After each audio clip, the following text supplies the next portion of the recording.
Assalamualaikum warahmatullahi wabarakatuh. Selamat datang kembali di channel Radio Story.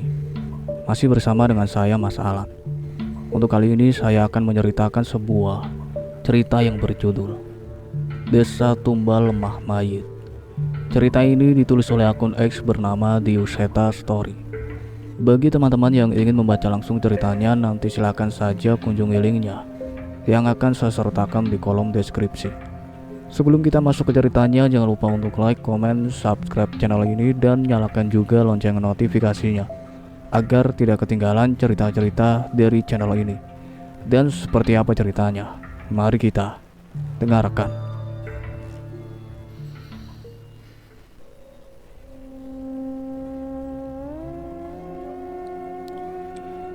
Suara deru mesin bus terdengar berdesing di antara jalur lintas Jawa yang terasa begitu sepi. Aku menatap keluar jendela. Hanya sekumpulan pepohonan yang sedikit terlihat berkat cahaya temaram dari rembulan.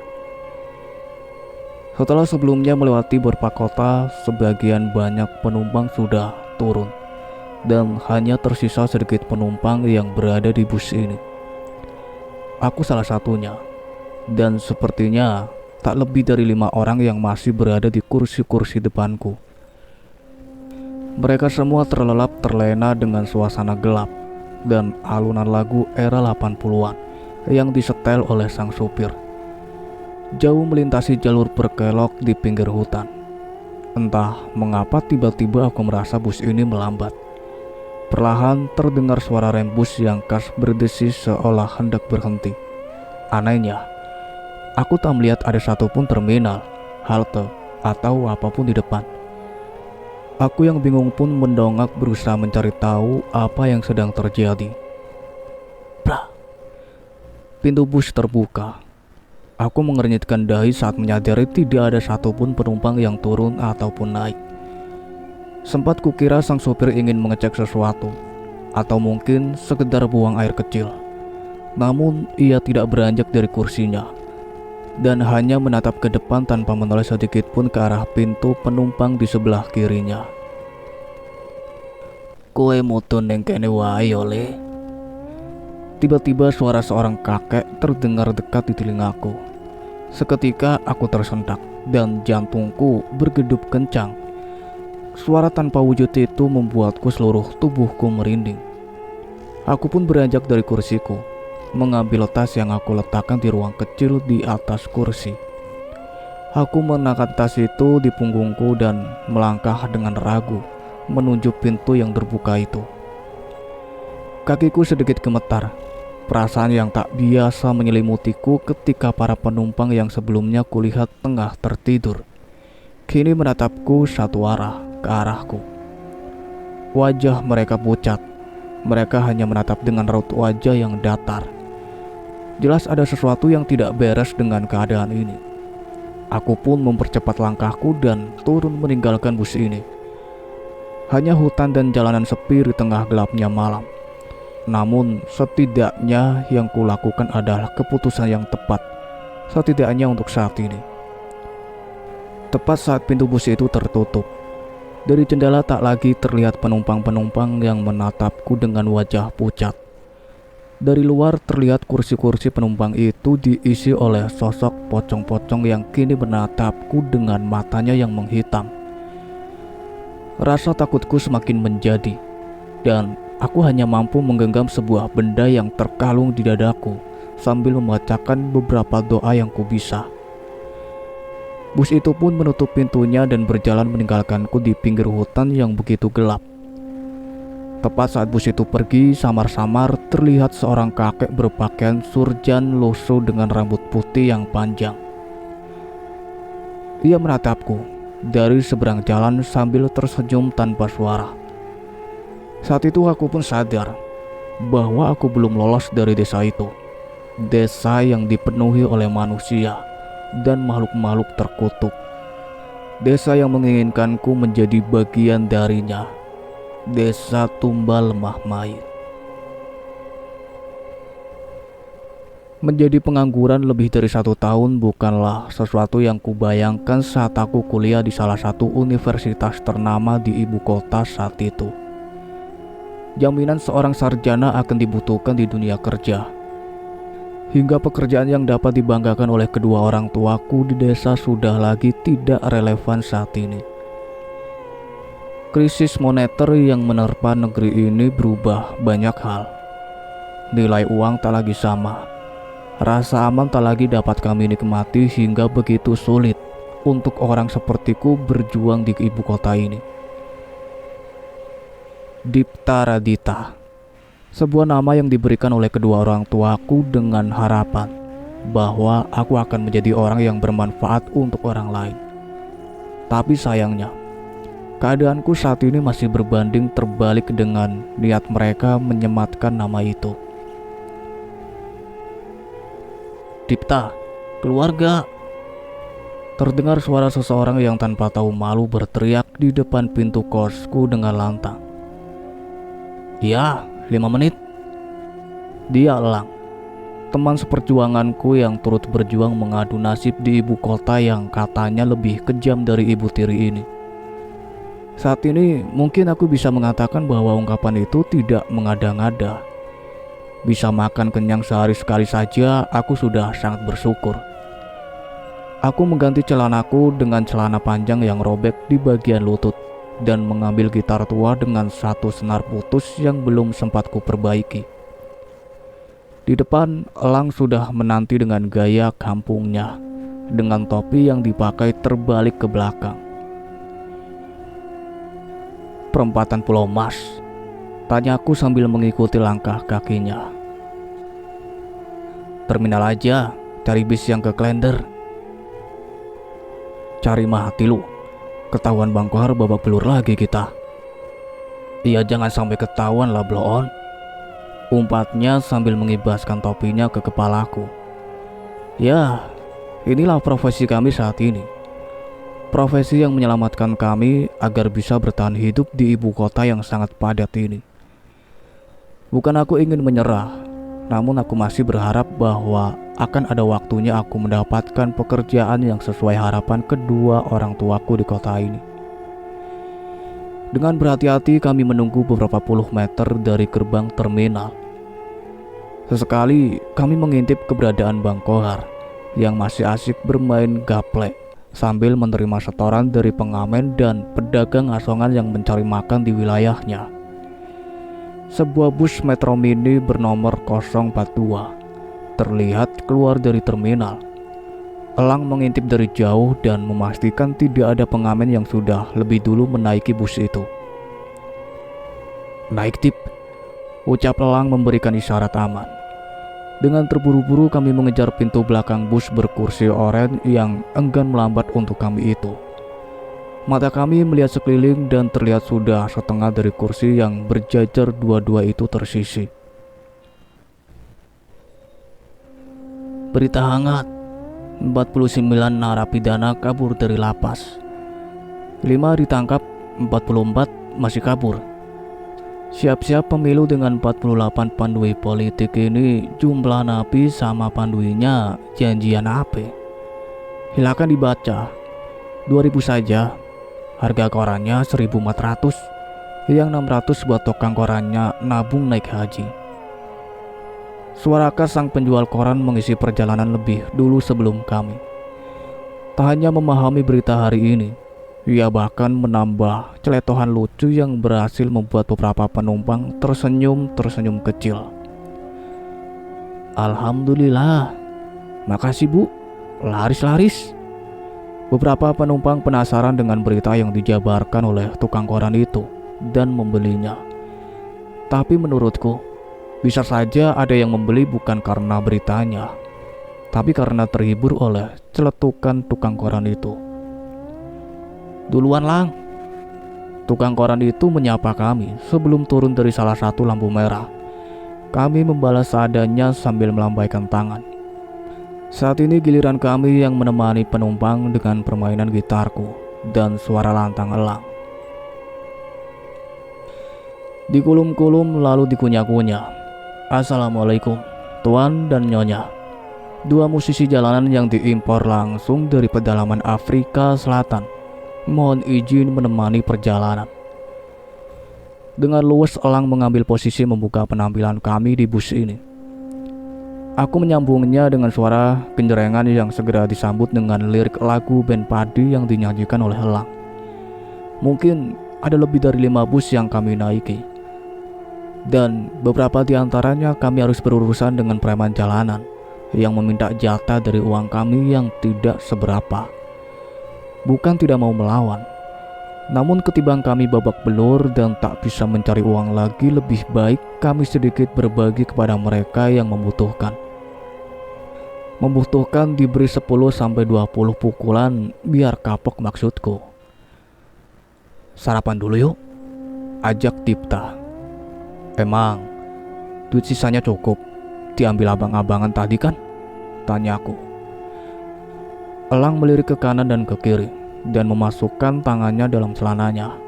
Aku geli melihat kelakuannya, namun ia menunjukkan beberapa lembar uang kertas dari zona terlarangnya. Najis dah lu, Lang. Bau dah tuh duit. Peduli setan, Dip. Yang penting duitnya selamat. Makan gak? Pakai nanya. Balasku sambil merangkul Elang dan memuji ide briliannya. 2 bungkus nasi warteg Portugal atau porsi tukang gali memuaskan rasa lapar yang telah kami tahan sejak tadi pagi. Di bawah pohon rindang, bertemankan seplastik es teh yang kami bagi berdua, rasa lapar kami tertuntaskan sesingkat-singkatnya. Gila, kenyang banget gua. Warteg Mbok Yum emang mantep. Sayang, gak bisa ngutang, ujar Elang. Gak usah ngutang juga udah murah. Kalau banyak yang ngutang terus dia bangkrut, kita yang repot. Setuju gua sama lu. Selesai makan, kami bersandar sejenak di bawah pohon sambil menunggu nasi Portugal kami tercerna dengan sempurna. Hari masih cukup panjang untuk kami mengais rejeki. Tak hanya untuk makan, aku juga masih perlu uang untuk membayar kamar kosku yang sudah terlambat hampir 1 bulan. Tanpa kami sadari, azan maghrib berkumandang saat kami sedang mengamen. Kami berhenti menyanyi dan memilih untuk menyudahi seisi di bus itu. Kantung permen kami edarkan untuk mengumpulkan receh. Tidak begitu banyak, namun saat kami menghampiri penumpang di belakang, kami terhenti. Seorang pria kurus yang sudah cukup berumur dengan rambut yang sudah memutih duduk di kursi ujung paling belakang. Ia memasukkan puluhan uang 50 ribuan yang digulung dengan karet ke dalam kantung permen kami. Aku dan Elang saling bertatapan mempertanyakan perbuatan bapak itu. Pak, ini bener? Tanyaku. Iya, bawa saja, jawabnya dengan santai. Elang terlihat tersenyum sumringah. Aku pun iya, namun di balik senyuman itu tersimpan rasa curiga pada bapak itu. Terima kasih banyak ya Pak, semoga rezeki bapak lancar, balas Elang. Kami pun turun dari bus sambil tersenyum senang. Bila dibagi berdua pun, dengan uang ini aku bisa membayar kosku untuk 1 bulan ke depan. Itu pun masih sisa. Tapi baru saja kami berjalan beberapa langkah, tiba-tiba kami terhenti saat melihat beberapa orang tengah berkumpul tak jauh dari pandangan kami. Itu gerombolan Bang Kohar. Spontan aku dan Elang berbalik pura-pura untuk tidak melihatnya. Namun Bang Kohar tidak sebodoh itu. Elang, Dipta, sini lu, teriaknya dari jauh. Aku menoleh ke arah Elang dan tanpa berkata sepatah kata pun kami memutuskan untuk berlari secepat mungkin menjauh dari mereka. Sialan, kejar! Teriak Bang Kohar. Seketika kami berdua dikejar oleh gerombolan preman terminal. Kami sadar kalau kami menjawab tadi kami akan diajar dan sudah pasti semua uang yang kami dapatkan tadi akan diambil olehnya. Melarikan diri adalah keputusan terbaik. Tapi Bang Kohar bukan preman biasa. Ia memiliki banyak anak buah. Dalam pelarian kami, tiba-tiba beberapa preman yang sedang nongkrong di warung menghadang kami. Kami pun terjepit dan mereka menangkap kami dengan mudah. Satu persatu bogem mentah dan sudutan rokok pun mendarat di tubuh kami. Udah tahu gak bisa kabur, dasar goblok. Ucap Bang Kohar yang sudah puas mengajar kami berdua hingga babak belur. Sesuai dugaan kami, semua uang yang kami dapat dirampas dan mereka membiarkan kami berdua terbaring di sudut gang dengan wajah yang penuh dengan darah. Mataku memar hingga sulit untuk terbuka. Namun aku masih bisa mendengar betapa senangnya Bang Kohar yang mendapatkan uang kami. Ia mengajak semua teman-temannya untuk mabuk-mabukan dengan uang itu. Sial, sial, ubatku dalam hati. Aku berusaha berdiri, namun tubuhku lebih setuju untuk tetap duduk dan bersandar sejenak. Elang berusaha untuk berdiri. Ia mengambil topinya yang sudah terinjak-injak itu dan membersihkannya dari debu. Gua balik duluan ya, Dip, ucapnya sambil melangkah dengan lemas. Iya, besok kami lagi, tanyaku. Lihat besok kalau kuat, sama cari alat musik pengganti buat gitar lu juga tuh, balas sambil menoleh ke arah gitarku yang sudah pecah buah perlakuan Bang Kohar dan anak buahnya. Aku hanya menghela nafas melihat gitarku dan berusaha untuk berdiri. Babak belur seperti ini sudah biasa bagi kami. Selama masih bisa berjalan, kami hanya bisa menahan rasa sakit kami dan menganggap kejadian ini tidak pernah terjadi. Elang pergi, namun aku masih memilih untuk tetap terduduk di sudut gang itu.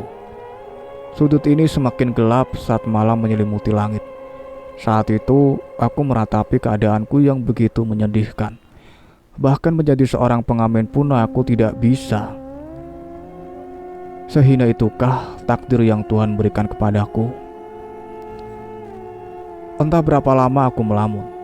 Tiba-tiba aku sadar dengan tetesan hujan yang jatuh di wajahku.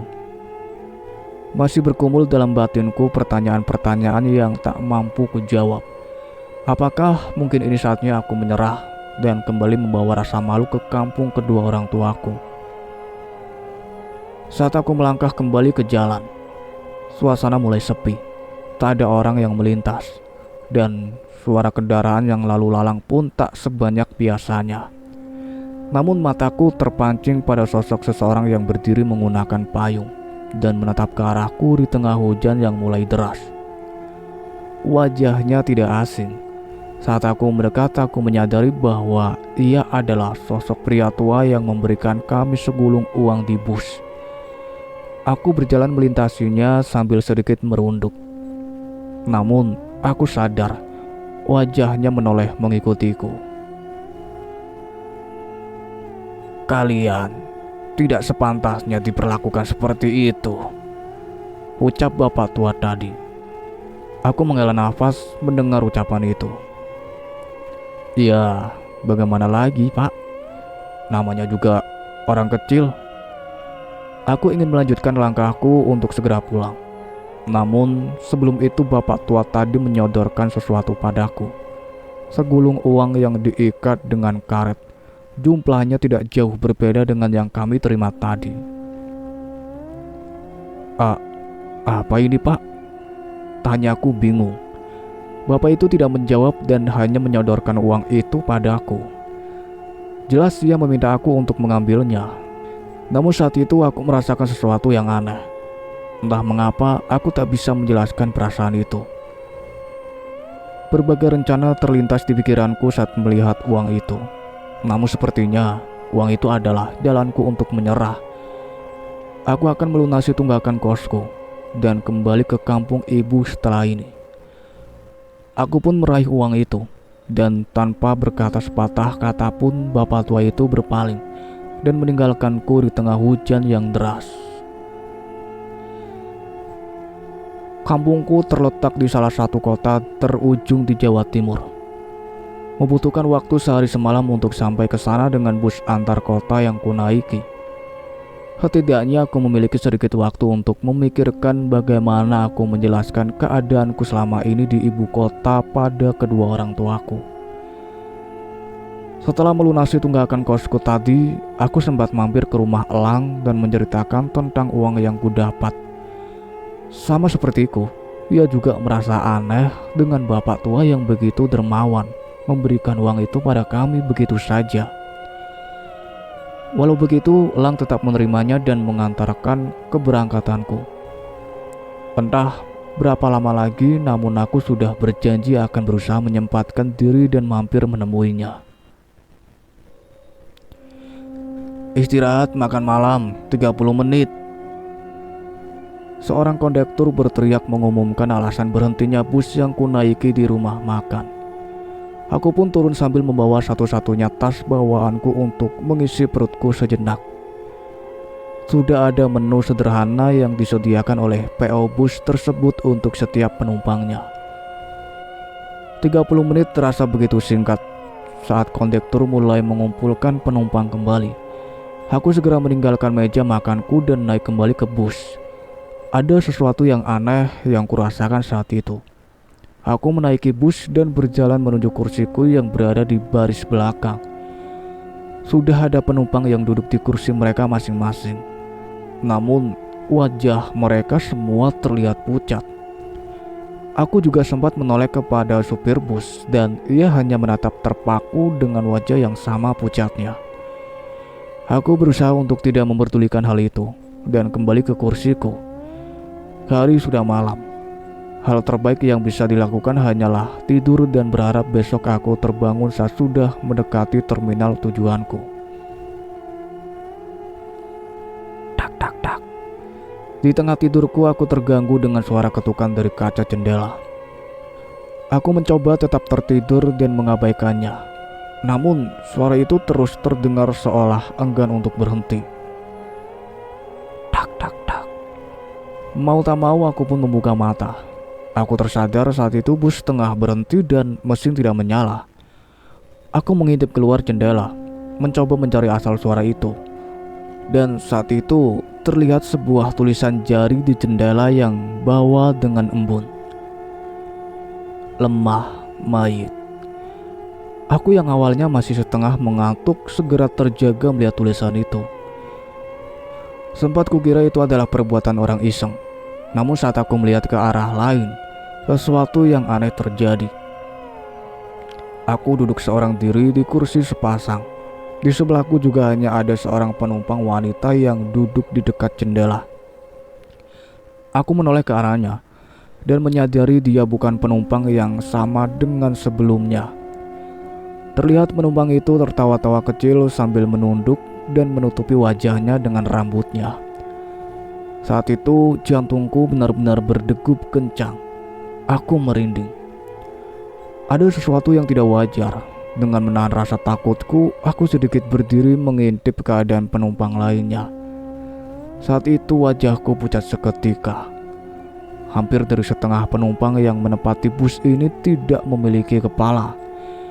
Aku tidak percaya dengan apa yang kulihat dan mencari keberadaan sang supir, dan yang kutemukan adalah sosok makhluk hitam berbulu yang menguasai kursi pengemudi itu.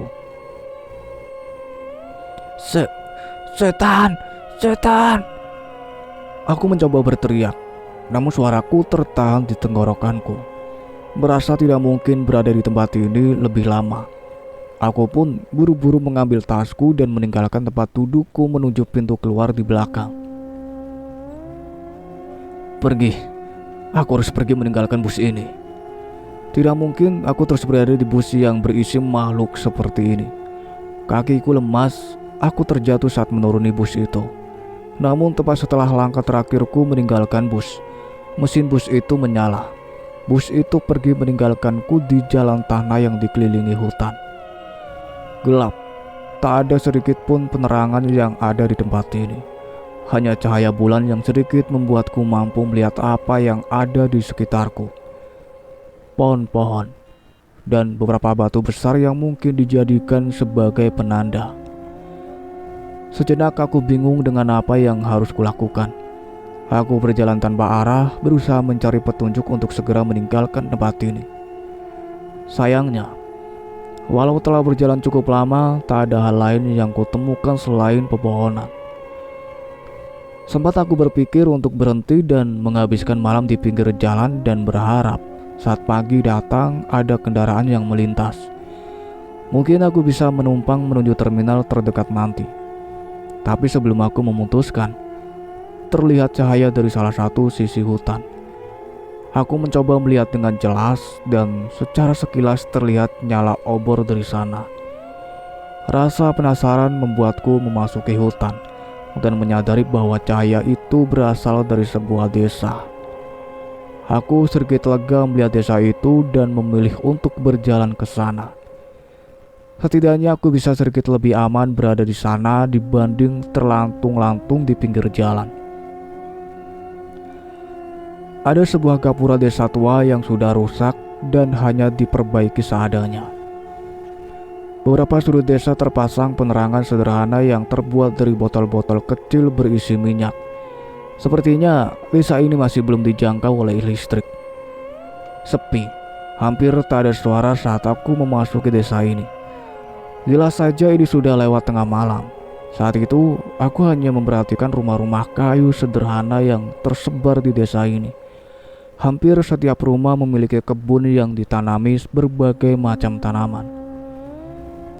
Setelah mengamati cukup lama, aku pun mulai mendengar suara dari ayam dari salah satu kandang milik warga yang sepertinya terusik. Aku mulai berpikir sepertinya aku harus nekat mengetuk salah satu pintu rumah warga, atau aku hanya beristirahat di salah satu teras warga. Trak, trak. Ada suara mendekat. Aku buru-buru menoleh dan melihat beberapa orang mendekat dari jauh dengan membawa sebatang obor bambu. Ada 3 orang pria yang mengenakan pakaian sederhana berkalungkan sarung dengan membawa sebuah kentongan. Dengan mudah aku menyadari bahwa mereka sedang melaksanakan ronda. Lah, masnya bukan warga sini kan? Salah seorang pemuda mendekatiku dan mencari tahu tentangku. Iya, saya Dipta mas. Tadi saya diturunin bus di pinggir hutan. Habis itu gak sengaja ngeliat desa ini. Saya pikir daripada bermalam di pinggir hutan, mending saya kesini. Aku mencoba menjelaskan. Walah, kasihan masnya. Biar istirahat di balai desa saja, balas pemuda lainnya. Boleh mas, saya berterima kasih banget kalau boleh. Halah, jelas boleh mas. Saya Karto, 2 teman saya ini, Yatmo dan Paidin. Kita antarin ke sana ya mas. Masih ada kopi hangat juga nih, ucap seseorang yang mengaku bernama Karto itu. Balai desa tidak begitu jauh. Salah satu bangunan yang cukup besar dan mungkin satu-satunya bangunan yang dibangun penuh dengan tembok. Di dekatnya ada sebuah ruangan kecil menyerupai pos yang mungkin sering digunakan untuk istirahat mereka yang sedang ronda di malam hari. Istirahat di sini dulu saja mas, saya buatin kopi sebentar, seru Mas Karto. Wah, nggak usah repot-repot mas, saya cuman sebentar, besok langsung mau berangkat lagi. Cuma kopi kok mas, biar masnya ngangetin badan dulu, jangan sampai besok malah sakit, balasnya. Benar ucapan Mas Karto. Memang sedari tadi aku menahan dingin. Secangkir kopi panas pasti mampu bisa sedikit menghangatkan tubuhku. Gak usah buru-buru mas, kalau besok masih capek, nginep semalam 2 malam juga gak apa-apa. Nanti tak anterin makanan atau mampir rumahku ya rapopo, ucap Mas Yatmo. Wah, matur nuwun lo mas, sebisanya saya gak mau ngerepotin. Ngerepotin apa? Desa ini tuh desa terpencil. Kalau kedatangan tamu kita seneng betul, tambah Mas Paidin. Kopi yang sebelumnya aku tolak dengan jaim ternyata habis lebih dari 2 gelas. Beberapa perbincangan mengenai penyebab aku tiba di desa ini menjadi topik utama obrolan kami sebelum mereka meninggalkanku untuk beristirahat. Aku menoleh ke arah jam dinding dan waktu sudah menunjukkan pukul 2 dini hari. Saat itu aku memutuskan untuk tidur di tikar yang mereka sediakan dan mengenakan tas untuk menopang kepalaku. Hal itu yang terbayang di kepalaku hanyalah bus tempatku terbangun tadi. Apa yang sebenarnya terjadi? dan makhluk-makhluk apa yang berada di sana, kemana penumpang yang lain. Cahaya matahari yang lolos dari kisi-kisi jendela berhasil menyentuh garis mataku dan membangunkanku. Aku tersadar pagi sudah hampir habis dan tidak ada seorang pun yang membangunkanku. Aku duduk dan mengamati sekitar, mencoba mengingat kembali apa yang terjadi semalam.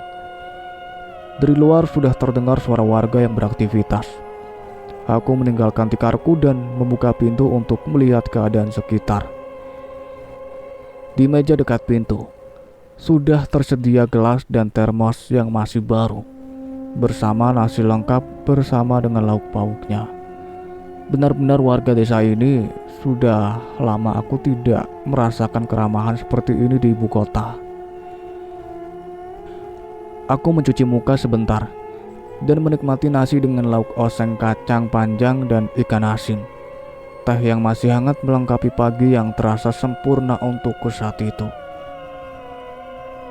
"Mas Dipta, sudah bangun?" tegur Mas Yatmo yang melihat dengan sepedanya dan berhenti sejenak. Terlihat ada beberapa ayam yang digantung di keranjang belakang sepedanya.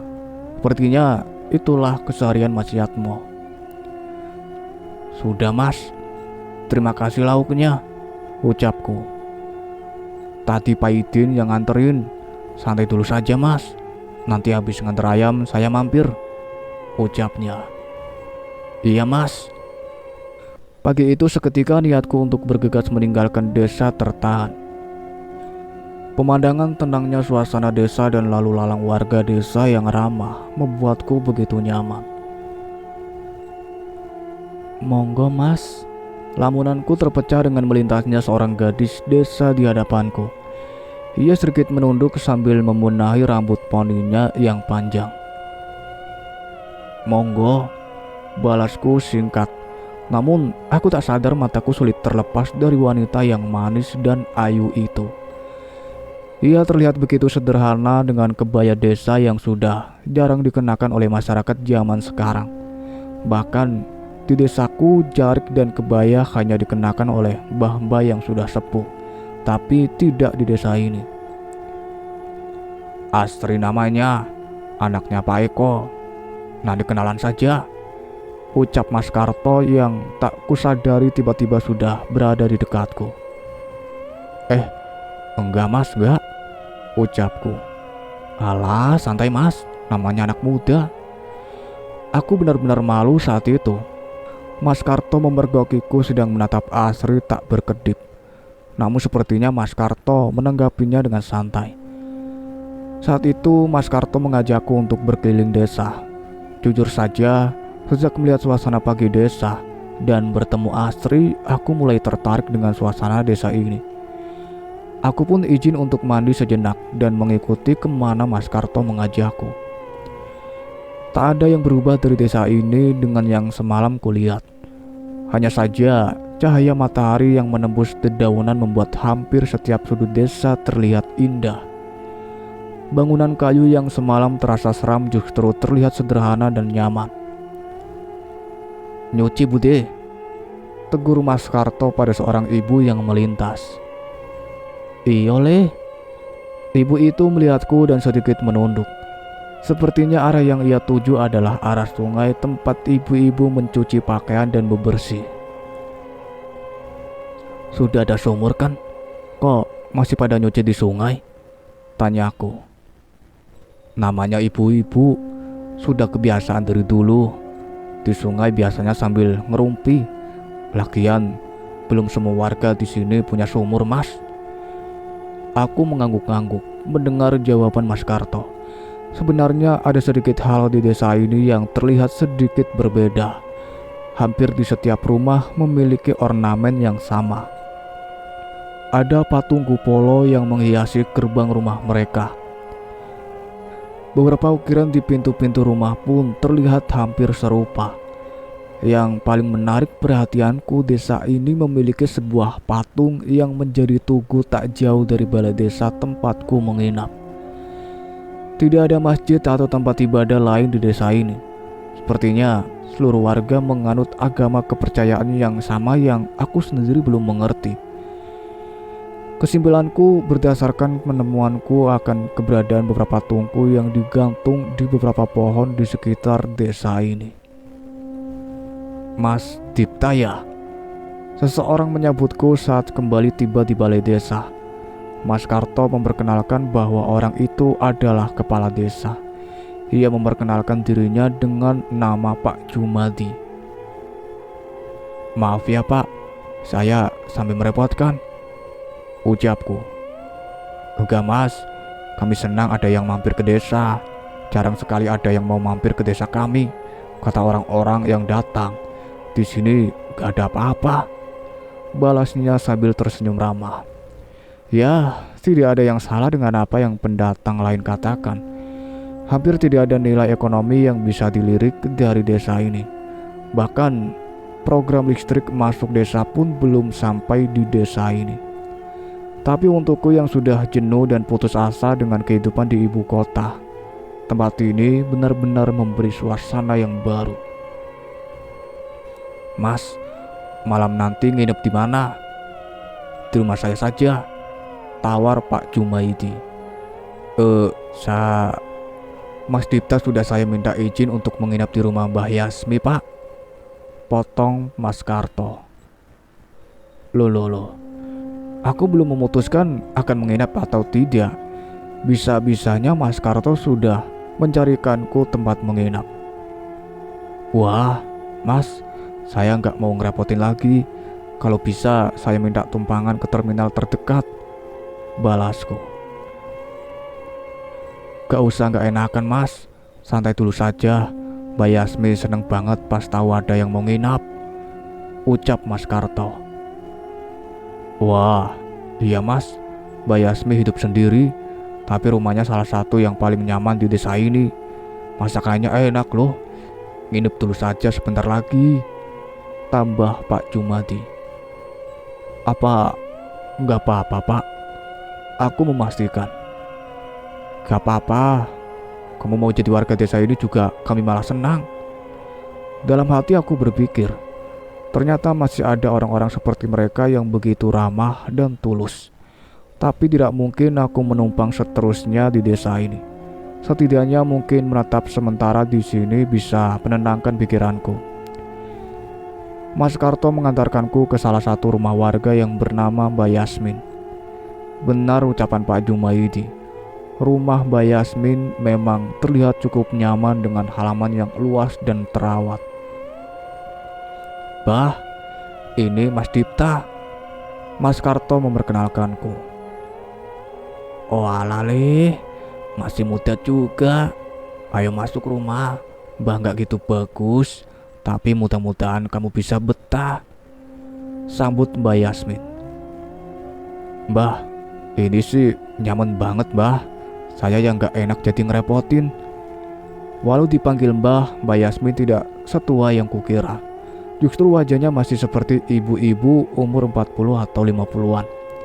Sepertinya ada alasan khusus sampai ia dipanggil dengan sebutan Mbah. Aku melihat rumahnya yang benar-benar terawat. Cukup luas dengan 3 kamar.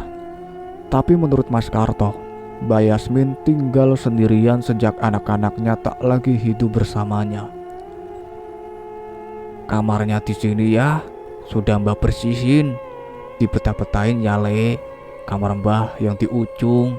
Kalau butuh apa-apa, ngomong aja sama Mbah, ucapnya. Aku benar-benar berterima kasih pada Mbak Yasmin. Ia benar-benar menyambutku. Sebenarnya, awalnya aku sedikit kepikiran. Biasanya kalau menginap di rumah-rumah seperti ini, ada kata-kata penutup seperti jangan sekali-kali kamu masuk ke kamar yang ada di ujung. Plak.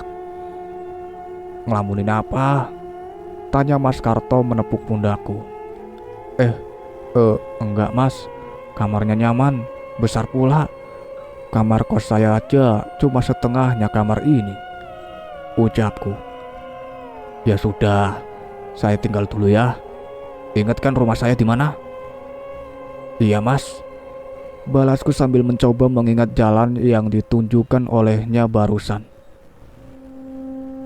Mas Karto pun menitipkanku pada Mbak Yasmin. Aku mengantarkannya keluar dan sebelum dia pergi, ia mendekat dan membisikkan sesuatu padaku. Saya lupa ngasih tahu. Mas Karto menunjukkan ke arah rumah di depan Mbak Yasmin. Di sana terlihat ada seorang gadis yang baru saja sampai dan masuk ke rumahnya. Tanpa kusadari, ekspresiku sedikit berubah melihatnya. Itu rumah Asri, ucap Mas Karto sambil sedikit tersenyum. Ternyata rumah Asri berseberangan dengan rumah Mbak Yasmin. Bahkan dari jendela kamar yang kutempati, aku bisa melihat dengan jelas keadaan rumah Asri. Walaupun cukup senang, aku tidak berani berpikir macam-macam. Aku hanya seorang pendatang di sini. Tepat setelah Mas Karto menghilang dari pandanganku, aku pun kembali ke dalam dan membantu Mbak Yasmin membereskan gelas minuman yang ia gunakan untuk menyuguhkan kami. Dipeta-petain ya, Le. Mbah tinggal sendiri di sini. Kalau ada tamu, Mbah seneng banget, ucapnya. Nggih, Mbah, matur nuwun. Di sini sepertinya aku harus membiasakan menggunakan bahasa Jawaku yang sudah jarang kugunakan saat di Jakarta. Mengobrol dengan Mbak Yasmin lebih nyaman menggunakan bahasa Jawa, seperti saat aku bercerita pada nenekku sendiri. Di sisi hari itu aku gunakan untuk menikmati sore di teras rumah. Mbah membuatkanku jamu yang berhasil membuat tubuhku hangat dan nyaman sambil menemani. Tak ada suara azan di desa ini. Saat aku menanyakan arah kiblat ke Mbah pun, ia tidak mengerti. Beruntung aku memperhatikan arah matahari sejak tadi hingga bisa menentukan arah kiblatnya. Aku tidak menyalahkannya. Di mana bumi dipijak, disitulah langit dijunjung. Namun, melakukan sholat maghrib tanpa panggilan suara azan terasa cukup berbeda untukku.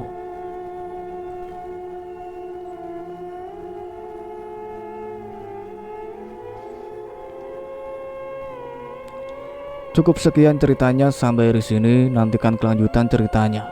Saya akhiri. Wassalamualaikum warahmatullahi wabarakatuh.